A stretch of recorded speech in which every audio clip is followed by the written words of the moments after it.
ఆధ్యాత్మిక మిత్రులకు నమస్కారం.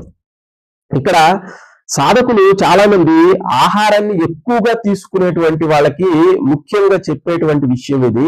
ఎందుకంటే ఆహారం అనేది మూలాధార చక్రానికి అంటే స్థూలమైనటువంటి గుణానికి సంబంధించింది. మూలాధార చక్రం ఏదైతే ఉందో అది పోషింపబడేది ఈ ఆహారం చేత పోషింపబడుతుంది.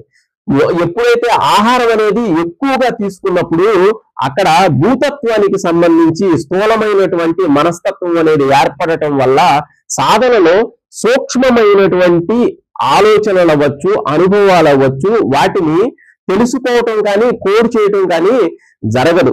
కాబట్టి సూక్ష్మమైనటువంటి విషయాలను గ్రహించాలి అంటే స్థూలమైనటువంటి ఆహారాన్ని తీసుకునేది పరిమితంగా తీసుకోవాలి.